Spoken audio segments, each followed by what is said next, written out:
Austin Hatch is a former college basketball player at the University of Michigan. He's a motivational speaker, helping audiences around the country to learn from the challenges we face today so that we can thrive in the midst of the challenges we'll face tomorrow.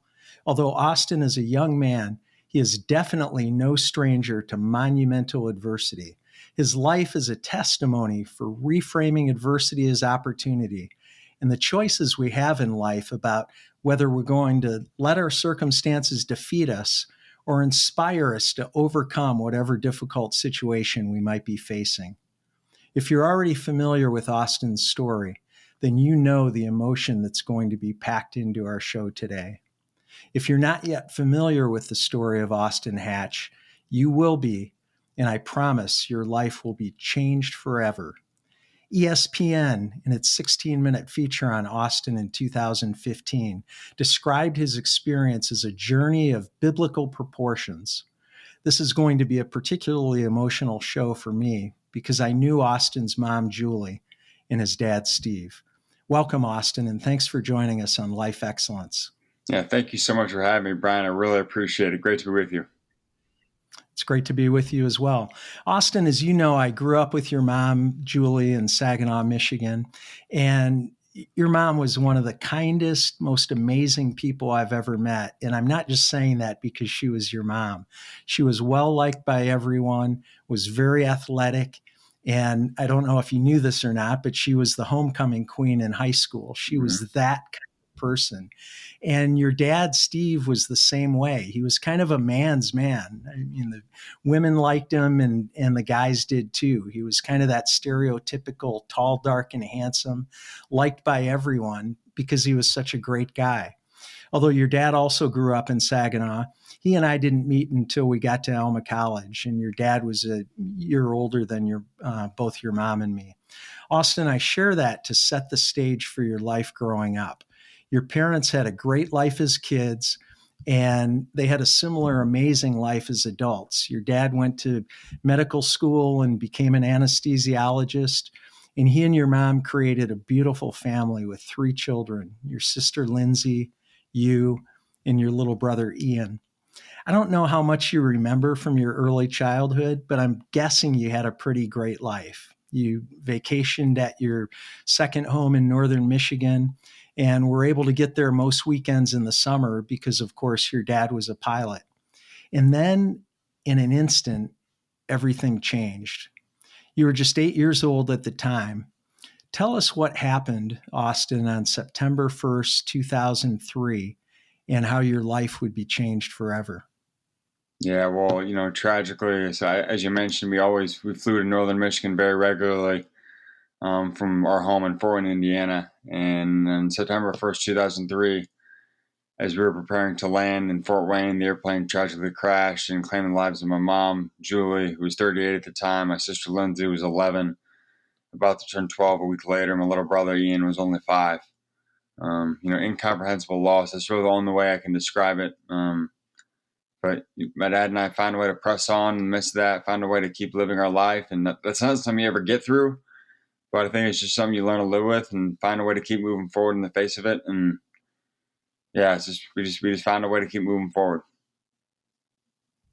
I can't imagine losing my mom, and even today at my age, or losing a sibling, because I haven't experienced either one of those.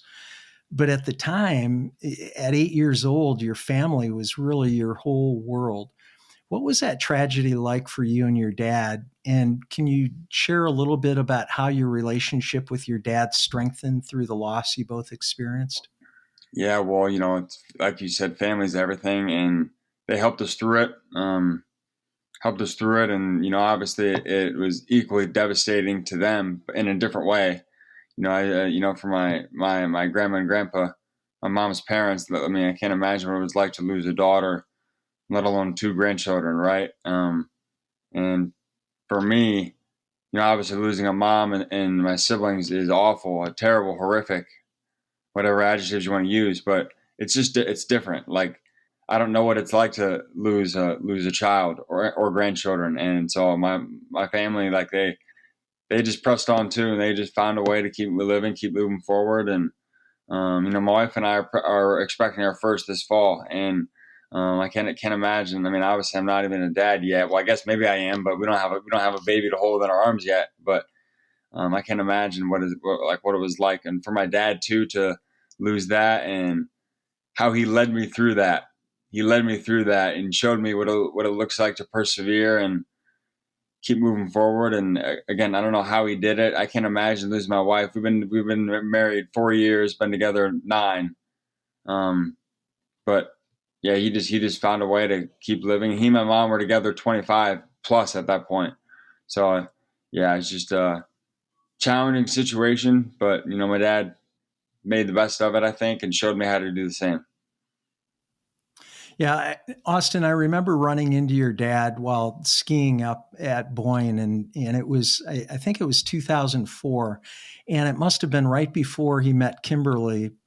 We started exchanging Christmas cards after that. It was one of those situations where you don't, and we hadn't stayed in touch through the years, but friends, you know how you can not be in touch with somebody for a while and then you get back together and you just in about 5 minutes it feels like you've never been apart, and it really felt like that. We really had a special time up at Boyne, and so we started exchanging Christmas cards. And I remember just a couple years after that, I think it was probably in 2005, the card that your dad and your second mom Kim sent had to have been one of the most beautiful family photos I've ever seen. I mean, still to this day, and I kept it. I actually looked for it in preparation for the show. I probably don't have it anymore, but I did keep it for a while because it really stood out, and it was the wedding photo of your blended family.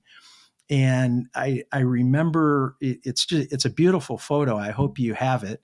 Um, but I remember feeling sad for a second when I looked at it, thinking about how your mom wasn't in the picture, how Ian wasn't in the picture. But then thinking about how happy I bet your mom was that you and your dad had been blessed with such an amazing new family. Tell us what it meant for your dad to have found Kim and for you to have found a second mom and such incredible siblings who really just embraced you as their brother and son. Yeah, well, it's as you alluded to, I'm sure my mom and siblings would have been happy that that we had found a new family, and had a great blended family and restored some normalcy. Not the same, obviously, but yeah, I feel like that was was definitely a great thing to have, a great addition to our family. And I've thought about things, um, about my journey and everything that I've been through and everything my family's been through, and terrible that my family's gone. But yeah, I feel like things have turned out about as well as they possibly could have, and despite the challenges, despite the tragedies that we experienced. And I think that kind of that mindset kind of applies to both. Like obviously it's awful, it's incomprehensible losing my mom and siblings when I was just 8 years old, and for my dad too. But finding my mom Kim and having a blended family that we did, I think that was the best case scenario of the worst case scenario. Obviously, if the worst case scenario is obviously the tragedy that happened, worst case scenario in every sense of the word. But I think the best case scenario was finding a new family. Not to replace the family that we lost tragically, but just to kind of fill the void a little bit. So Yeah, so you were emerging from the tragedy of the loss of your mom and siblings, and starting to regain some sense of normalcy with your new family. Like you said, it wasn't a replacement for your mom and your siblings, but it was your new family, and it probably seemed somewhat normal. Now I know that your dad was a star athlete in high school and in college, and sports was a big part of your life too. When did it first become apparent that you were a pretty good athlete? And how did basketball in particular emerge as a strength? Now, I know you grew up in Indiana, and maybe that had something to do with it. I'm sure your dad was a standout basketball player, football player. But when did it become clear to you that hey, you were pretty good? You just you weren't only enjoying it, but in fact, you were a pretty decent player. Yeah, well, I think, maybe when I was, 11 or 12, I could start to see that I was a pretty good player and had to get a lot better. Obviously, a lot of room to grow, and my goal was to play for Michigan. I wanted to play college basketball. That was the goal, but I really wanted to play in Michigan. And I started going to work out at the gym, before school. When I think my dad and I started going to the YMCA on DuPont Road in Fort Wayne, Indiana, where we lived. We started going there, and I started working out with a guy. I think when I was probably 12, maybe like sixth grade or seventh grade. Um, and yeah, a guy named Eric Vaughn. I remember him clear as day. And we'd go to the gym, work out a couple days a week. Work out, from 6 to 7, and then go to school. That probably started when I was about, like I said, probably sixth or seventh grade. And I started to have some success on the court. Got to be pretty good, fortunately. And Coach Beeline came to see me play one game in high school against Bishop Lures in Fort Wayne, Indiana, and we played a great game. And actually ended up beating them. They were a much bigger school than we were, and beat them for the first time in school history. So it was a fun game to have him there. And the gym probably held our gym probably held maybe 1,500 people total. Small gym, right?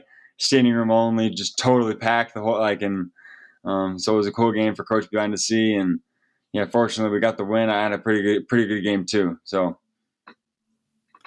Well, and obviously you made a huge impact on Coach Beeline, and we're going to talk about that in just a second. So, um, fast forward just a little bit to June of 2011, which you know that date well. Obviously, that will stand out forever as a time, first of great celebration, and then of course just unimaginable tragedy. You had just finished that year that you talked about, your sophomore year in high school, which included, among other things, a stellar basketball season, and including a visit from Coach Beeline. And you received a call from Coach Beeline from the University of Michigan that would be one of the proudest moments, I'm sure, of your dad's life for you, and a time of great celebration for you and your family. Share, Austin, what happened on that call, what that meant to you, because I know that was a huge moment for you and for your family, and it was for Coach Beeline as well. Yeah. And then talk about the sequence of events that would cause your life to change dramatically again, just 9 days after that phone call. Yeah, so as you alluded to, yeah, June 15th, 2011, 1:45 p.m., Coach Beeline gave me a call and basically said, Austin, the coaching staff here at Michigan love the kind of kid you are, and we love the basketball player you are too, and we'd love to have you on our team. We want to offer you a full-ride scholarship to play for us in the University of Michigan. And I said, Coach, I'm coming. I don't need to come see the campus again or anything. I've seen it enough. I'm coming. Like, let's go. And so I think he was telling me he was going to offer me a scholarship, but I think I interrupted him. I think I told him before he finished telling me he was offering me a scholarship. I think I said, Coach, I'm committed. I'm coming right now. So yeah, it was a great moment, and obviously a lot of work had gone into that moment. And that was really the goal, to get an opportunity like that. And I'm just grateful that Coach, saw something in me, saw potential in me that I could help the team win on the court by scoring, rebounding, playing defense, things like that. And looked forward to having a great career, hopefully. But then, tragically 9 days later, we were flying to Northern Michigan this time, the same place you were returning from 8 years earlier. And as we were preparing to land, the airplane tragically crashed and claimed the lives of my dad and my second mom, and almost killed me too. It put me in a coma for about 2 months. And By the grace of God, I came out of the coma, nothing else. By the grace of God, I came out of the coma, and I had a long road to recovery, but I had so many people that helped me along the way, doctors, nurses, therapists, my family and friends, people across the country prayed for me that I'll never know, that I'll never meet. Those people helped me overcome it too. And yeah, so, it's, life throws things at us, throws challenges our way that we can't control. But I really firmly believe, and this is a lot of my message today is, while we can't control our challenges, can't control the adversity we face, we can always control how we choose to respond. So, Yeah, I want to give our listeners and viewers a sense of the inconceivable odds that we're talking about. So, again, you survived a second fatal plane crash. And I read that the odds of surviving a plane crash with one fatality involved is 1 in 3.4 million. And according to an MIT statistician, the odds of surviving two of those with multiple fatalities in both is 1 in 11.56 quadrillion. Now, everybody probably knows what a quadrillion is, but I actually had to look that up. And a quadrillion, so you know, is 1,000 trillion, just unimaginable odds. yeah. Like, I don't know how many Yeah, the odds of it's a winning. yeah, it's 1,000 trillions, or it's 100,000 billion, or it's or I Yeah, think or I think it's a million millions. I think. it, that's right. Right. So 11.56 million. Like you probably have a better chance of winning the lotto like 15 times or something. Yeah, But yeah, um, so the doctors didn't think you would live. I mean, the first accident you emerged fairly unscathed, I think, and but you certainly didn't in the second one. hmm And doctors didn't think you would live, and they felt like if you did, the quality of your life wouldn't be great, to put it mildly. And you talked about the injuries a little bit. You broke both. The list of injuries is longer than I'm going to share on the show. We don't have that much time, but you broke both collarbones, fractured your ribs, you had holes in your lungs, many other injuries. Not the least of which was massive brain injuries.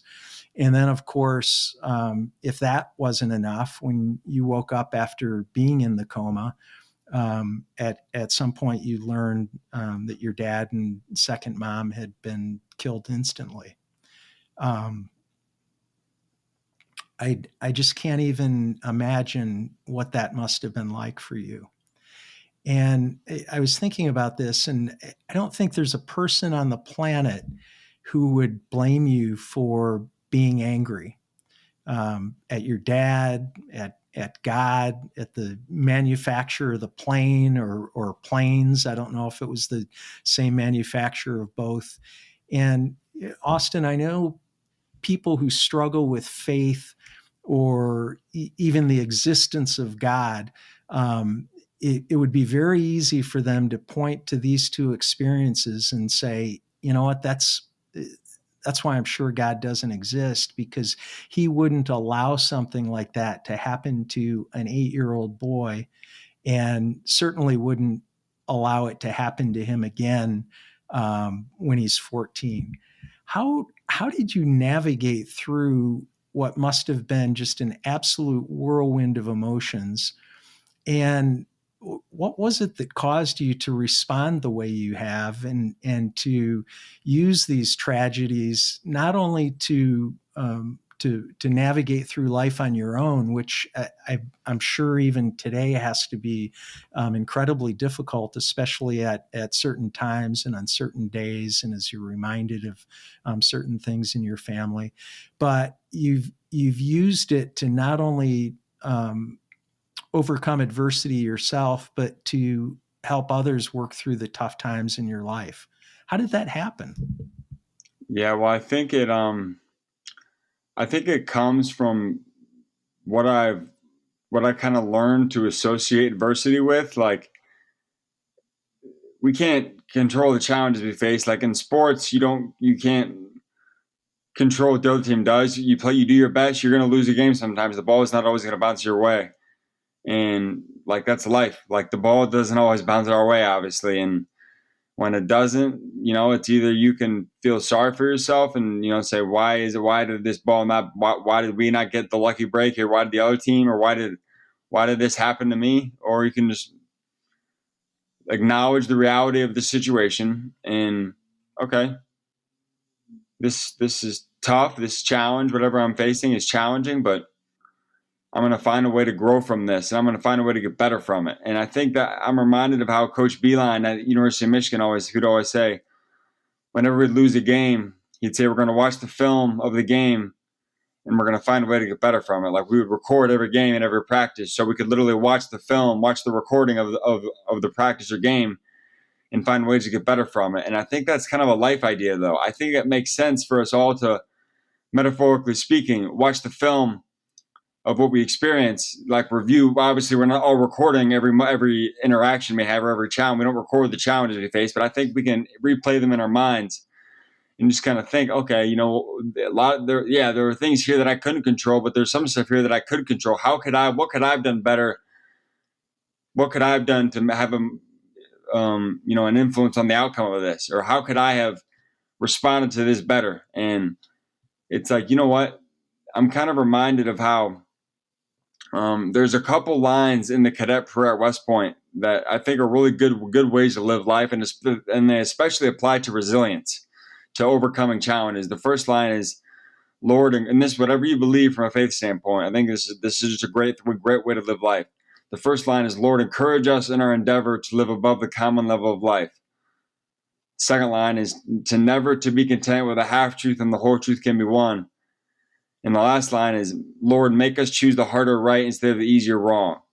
So I'll go through them all really quick. So encourage us in our endeavor to live above the common level of life. I think to overcome challenges, to persevere, I think we need to, whoever you pray to, whatever your faith is, doesn't matter. But I think we need to pray for encouragement to do things a little bit uncommon, because it's a lot more common to feel sorry for ourselves, and it's a lot more common to allow challenges to control our life or define our life, or be the reason we didn't achieve a goal, or be the reason the reason we didn't get to where we want to be. A lot more common to do that. The second line, never be content with a half truth and the whole truth can be won. And I kind of thought on my recovery, there are people that, and like I think with challenges in general, like it's easy to say, oh, this, because I experienced this, this is going to be the reason I don't achieve my goal, or this is going to be the reason I don't end up where I want to be.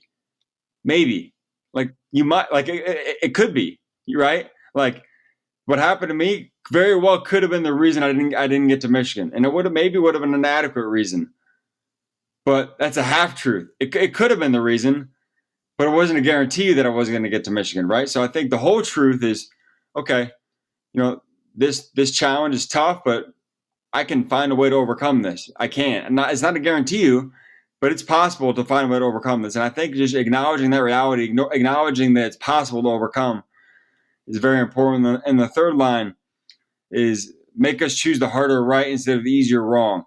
I think overcoming challenges is not right or wrong, but it's definitely harder, right? And I think using our challenges to bless other people is, again, it's not right or wrong, but it's harder to do that. And so I think, just my opinion, I think it's important to pray for encouragement to choose the harder right. Like I think from a life, I know this is not trying to be too philosophical here on the podcast, but like from a life standpoint, if there was more people in the world who chose the harder right instead of the easier wrong, I think it'd be a very different place. But right? And I just feel like, man, if and I think about that now in our business that we have here, as a husband with my wife, as 5 months from now, a dad, like choosing the harder right instead of the easier wrong. I think you just gotta learn to do that and create a habit of doing that consistently. And I think that'll help us overcome whatever challenge we face. So that last thing you said, I think, is really important, because as you were talking, I was thinking, these things are really easy to say, and you and I speak about the same things. I write about things like that. And sometimes it just seems like it's easier said than done. One of the things about you sharing it rather than me sharing it is somebody can't say, well, geez, that's easy for you to say. You haven't faced adversity or, something like that. I mean, you obviously have, and you're practicing every single thing that you talk about. And I'm trying to understand like where that comes from, because it comes from somewhere inside of you in a way that that most people are challenged getting to that same place. But it's really encouraging to me to hear your story, knowing that I mean, everybody hears this, right? You can't control what happens to you, but you can control your response to it. But you're living that out. And when people hear your story and they know what you've been through, it's incredibly encouraging to hear you say that. You talked about faith. You mentioned faith a couple times, and I'm just curious about your personal faith. What role does faith play in your life in helping you to navigate through, again, what I'm sure still is an incredibly difficult journey? Yeah, well, I think, without faith, I mean, what do you have? Like, for me, tragically, some could say I lost everything, right? And, I mean, people have said that, and, I get it for sure. But I got my faith, and, it's been tested. And I think one thing that I've kind of learned is that it's easy to view God in light of your circumstances. At least it was for me at times, right? But I've tried to acknowledge all the good that's been done in my life. Like, despite, I don't want to say despite the losses. Well, yeah, I guess despite the losses is the right word. Like, the tragedy I've experienced are obviously terrible, but there's a lot of good. There's a lot of good in my life, and a lot of good that I don't deserve. I don't deserve to have the wife I do. I don't. I mean, I completely outkicked my coverage, right? I mean, I completely did, just like my dad did with my mom, right? And yeah, so it's amazing, and I've been blessed to have an incredible extended family. My grandparents on both sides, and aunts, uncles, cousins, and the doctors and nurses who took care of me. I mean, those people, like, yeah. I mean, and one thing that I found also, not to get away from the faith standpoint, but in life in general, and this is something that I've said, in the past, when it's past speaking engagements and stuff like that, is, and this is just what I found from my experience. It's hard to be grateful and negative at the same time. Yes. It's very hard to be grateful and negative at the same time, right? Like, if I'm so grateful for my wife, grateful for our life, now grateful for the chance to do what I'm doing and sharing my message across the country, and I'm grateful, right? Grateful for the chance to be a dad, in a few months, like, and there's all these things that I have to be grateful for. There's still there's still the loss. There's still the negatives, and that doesn't all of those things I mentioned. The great things in my life don't diminish the loss, but it's hard to feel sorry for myself and focus and spend too much time and energy like dwelling on them, because I've got so many good things in my life, and I just choose to focus on those. Like, you can also focus on the bad. I mean, it's like every night at 6 on the news, whatever network you watch, you basically get the same kind of stuff. It's virtually, I think I think the media's figured out that America is addicted to negative information. Like, you don't really ever turn off the news and you're like turning to your wife or husband or significant other, hey, babe, I feel really good about the state of things in America. I feel like things are trending up. You don't really ever at least I never responded that way. Usually it's, it's okay. What bad thing happened today? What are they making a story out of? And I'm not saying the bad things are not important, because they are. Like, but I think it just makes for a better life to focus on the good. And I think if we just learn to not view God in light of our circumstances, and just remember, like, none of us, at least this is just my opinion, none of us deserve the life we have. I mean, I feel, at least for me, I feel like I'm blessed much more than I deserve, much more. And it's like, yeah, and you just got I mean, there's so many examples. In the Word it says, consider James 1, 2, and 3, consider it pure joy whenever you face trials of many kinds, because the testing of your faith produces perseverance. And no one's joyful when they experience challenges, but I think like you can grow from it though. I think like the joy is like in the promise you have in heaven, right? Like the challenges you face don't take that away from you. Like you still have that to look forward to. And like for me, I know I'm going to see my family again someday, and obviously it's terrible that they're not here. But how can you not just be grateful, and how can you not believe when you really that you're going to see them again someday? And yeah, I just feel that if you don't have faith, what do you have? If you don't have faith, what do you have? And because things in this world are fleeting, things that nothing's for sure, nothing's permanent. I've obviously realized, you think your family's permanent, but unfortunately, my experiences have shown that it's not. Tragically, but faith's always there, right? And yeah, so why wouldn't you believe? It's funny. It's like, people say none of what happened. Christ died, the resurrection, whatever. Say none of that's true, right?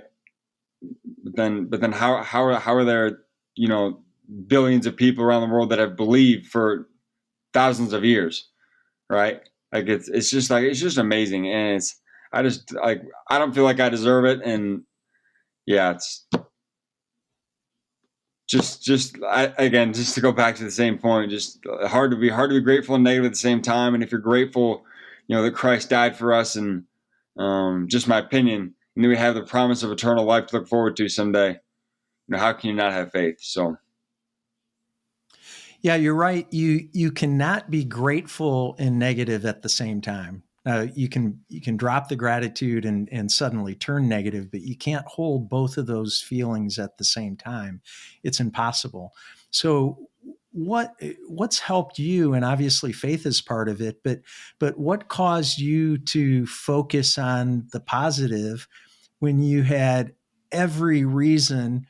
And again, nobody would have blamed you a single bit for focusing on the tragedy and the negative and the things that haven't gone well in your life. Yeah, well, I think it's just it just makes for a much more enjoyable life to focus on the good. And I found on my recovery, if I could increase the likelihood of making a successful comeback by simply shifting my perspective from the negatives to the looking for the good, right? Like, why wouldn't I do that? And it's like kind of like what they say in basketball. Like, you're supposed to think every shot's going in. If you think you're going to miss, you'll probably miss more than you'll make it. But if you make it, you'll probably it will give you a slightly better chance of making more than if you think you're always going to miss, right? So it's like, I mean, why not have that positive attitude? Why not believe that the best is yet to come? I mean, why wouldn't we? I mean, it's just, like for me, it's it's you like you're saying, what caused you to have that perspective or whatever. It's just kind of it's a why wouldn't we, right? Why not focus on the good? Why not be positive? Why not live life to the fullest? Why not bring energy to every situation? And it's kind of like, I know you'll understand this. My mom was the kind of lady that lit up every room she went in, right? Every room. And there's some people that lighten up a room when they leave, though, right? So right, so like, why not be the person who's like my mom and lighten up the room when we enter? So. No, that's well said. And I obviously agree with everything that you've said, and I'm very happy that you've chosen that direction. And one of the reasons is because you um, have an opportunity to impact people with your message. And so if you were curled up in a corner somewhere, you wouldn't be impacting people in the way that you are. And so I appreciate that. Yeah, absolutely. Austin, have you ever wondered why you got to be the one who survived? And what responsibility or opportunity, at least, do you feel like you have because you survived? Yeah, I have one of that. And, it's just the way, the things happen. And, I believe God saved my life for a reason. And yeah, I think he kept me here so I can, use what I went through to help others. And I don't know why I survived. I mean, that's not a question I'll ever know the answer to, but I just think, you know what? I don't know why, but since I'm here, I'm going to make the most of it. And yeah, I just feel a responsibility to carry on my family's legacy, right? And yeah, make my dad proud, make my mom proud, my siblings proud, and yeah, it's obviously it's a little bit of a burden to like have my family's I don't want to say weight on my shoulders, but like to like I'm the only one left, and so I think that the Hatch family name kind of rides on me and not my wife, and someday our family we're going to build a family of our own here, obviously in a few months, and but yeah, I just really believe it's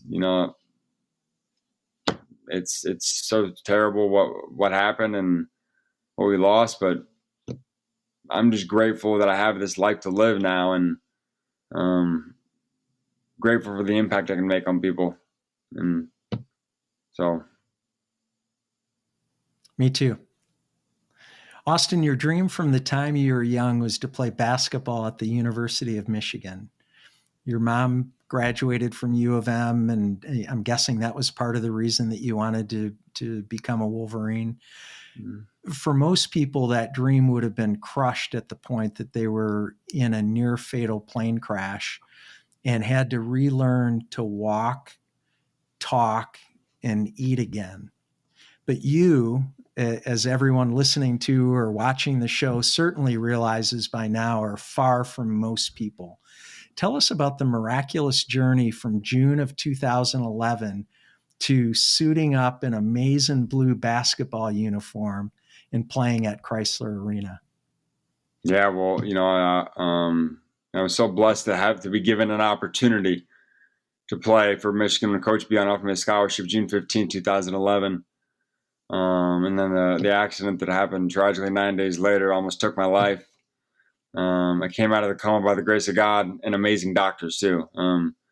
And I couldn't have done it without everybody, all the therapists who helped me on my recovery, all my family, all my friends that yeah, I just feel such gratitude um, for the journey, what I learned from it, and how other people contributed and helped me along the way. I couldn't have done it without them. And I think it's one big thing for me in life in general. We set goals for ourselves, right? I'm sure you have goals. I'm sure people listening to this have goals, and we may have a kind of a game plan of what we think we're going to need to do to achieve those goals. But I can almost guarantee for everybody listening who has a goal they're working towards, life's going to throw some sort of not roadblock, but little detour on the path to achieving that goal. It's going to happen at some point, and whether big or small. And I think you just kind of find a way. You just find a way, and you mentioned the recovery and the people. A lot of people would have saw that as the like a dead end. This is why I'm not going to make it to Michigan. And I think the thing for me in life, in general, is it's a lot more common to have not an excuse, but have a reason for why something didn't work. I didn't get to Michigan because of this, or this second plane crash happened. That's why I didn't get to Michigan. I wasn't going to let that happen, though. I wasn't going to let this happen. So this is why I didn't achieve my goal. I was determined to have it be, okay, this happened. I'm still going to find a way to achieve my goal. Not going to look the same as it would have before. The achievement wouldn't have been the same. I just think I wouldn't have achieved the goal the same way I would have, because a lot of the time after we experience challenge, we'll have to find a different way to win, right? If winning is achieving the goal, and you can win by achieving the goal with no challenge, that's a win. But if you experience challenge to still win the game, you're going to have to find a different way. And so that's what we did. We just, found a different way to win, and, found a way to get to Michigan. And I had a great experience there with Coach Behind and my teammates. And yeah, I think, just if we are laser focused on a goal, I think we'll just find a way. I think to achieve anything in life, anything significant in life, you just kind of got to find a way. So. Well, and you've obviously done that. What was as you reflect back on your basketball experience at Michigan, and I'm differentiating that because I know you had another highlight experience that I'll mention in a minute, and you've mentioned already. But in terms of your basketball experience at Michigan, what was the highlight? What was that moment that you reflect back on and realize that you did it, that you didn't allow tremendous adversity to stop you from achieving your goal? And what was the point at which you realized that? Yeah, well, I think the day I set foot on campus, yeah, June 15th, 2011, and got out of the car. I remember the car clear as day. Went to shake Coach Beilein's hand, just say, great to see you, Coach. So grateful to be here, and he just gave me a big bear hug. Just like the kind of hugs my dad gave me, right? And so that moment for sure was a big one. The first day I got there. And then, yeah, my freshman year, I got into a couple games as a freshman, and coach gave me an opportunity to play it. I mean, put me in at the very end when we were already winning. We were up by 20 points with like less than a minute to go. And I got fouled, and made a free throw. And yeah, that was pretty cool. It's only 1 point. So not that significant, but I think just in the grand scheme of things, I think about where I was 3 years before that moment. Yeah, and I'm just 3.5 years before that moment. I was like, they didn't know if I was going to survive, and yeah, a lot can happen in 3.5 years. A lot can happen if we put in the work, and yeah, I'm just so grateful for Coach Beilein and all he's done for me. I mean, that man really changed my life forever, and because that's actually one thing I talk about when I speak, the integrity that he showed to follow through on his commitment to me despite the change in circumstance, the integrity that he showed, like that changed my life forever. I mean, if he doesn't follow through on his commitment, I don't meet my wife. We don't get married. We don't have kids. Like we don't have our family. Like right. So generations of the Hatch family name were impacted by one man following through on his commitment when there was a change in circumstance. And I think about that, like when I speak to organizations and, like if we can all do that, if we can all have our follow through and our commitments be a no brainer, regardless of circumstance, I mean, I feel like the team's going to win, however you define winning. So back to your question. So that moment, getting to Michigan, Coach Beilein, giving him a big hug, the free throw that I made for me personally, and then my senior year going to the national championship game against Villanova in San Antonio. It's a pretty cool way to end. It's an awesome career, and you've said very nice things about Coach Beilein throughout the show, and he obviously has equal admiration for you. So it's great that you've forged that kind of relationship. Austin, I know family is everything to you, and you've talked about Abby already. You two met in Ann Arbor, and 7 years and 1 day after your second accident, you were married. And you announced recently that you're having a baby boy, which is awesome.